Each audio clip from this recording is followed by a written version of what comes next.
King Richard ഒരു ബയോപിക്കാണ്. Tennis ലോകത്തെ അത്ഭുതങ്ങളായ Serena Venus Williams സഹോദരിമാരുടെ അപ്പനെക്കുറിച്ചുള്ള കഥയാണ്. അപ്പനാണ് ഈ മക്കളെ ട്രെയിൻ ചെയ്തുകൊണ്ടിരുന്നത്. 5 പെൺകുട്ടികളാണ് ഇദ്ദേഹത്തിന്.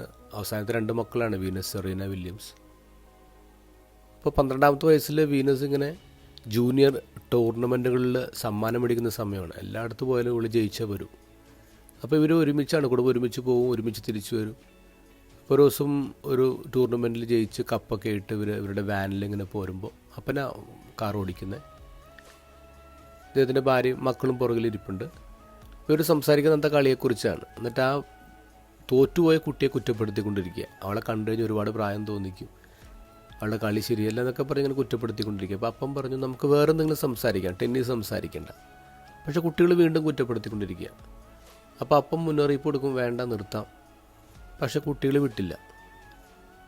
ഒരു സൂപ്പർ മാർക്കറ്റിൻ്റെ അടുത്ത് എത്തിയപ്പോൾ അപ്പൻ വണ്ടി നിർത്തിയിട്ട് കുട്ടികളോട് പറഞ്ഞു, പൈസ കൊടുത്തിട്ട് പറഞ്ഞു, നിങ്ങൾ എന്തെങ്കിലും പോയി കഴിക്കുമെന്ന് പറഞ്ഞു. കുട്ടികളെ പൈസ വാങ്ങിച്ച് അവർ ഓടി സൂപ്പർ മാർക്കറ്റിൻ്റെ അകത്തോട്ട് കയറിയപ്പോൾ ഈ മനുഷ്യൻ വാനും എടുത്തിട്ട് തിരിച്ച് വീട്ടിലോട്ട് വന്നു. വന്ന വഴിക്ക് അയാൾ ഭാര്യയോട് പറയുന്നുണ്ട്, മക്കൾ വീട്ടിലോട്ട് നടന്നു വരട്ടെ, അവർ ആരും കുറ്റം പറയരുതെന്ന് പഠിക്കട്ടെ. എനിക്കറിയാവുന്നൊരു കുടുംബമുണ്ട്, ഹോം സ്കൂളിൽ നടത്തുന്ന കുടുംബമാണ്. 2 ആൺകുട്ടികളാണ് അവർക്ക്. ഞാനൊരു ദിവസം അവരുടെ കൂടെ പോയി താമസിച്ചായിരുന്നു.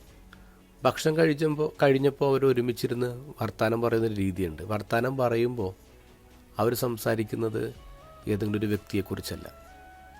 അവർ നാടിൻ്റെ ഇഷ്യൂസിനെ കുറിച്ച് സംസാരിക്കും, പുരോഗതിയെക്കുറിച്ച് സംസാരിക്കും, ഡിബേറ്റ് ചെയ്യും, തർക്കിക്കും അവർ.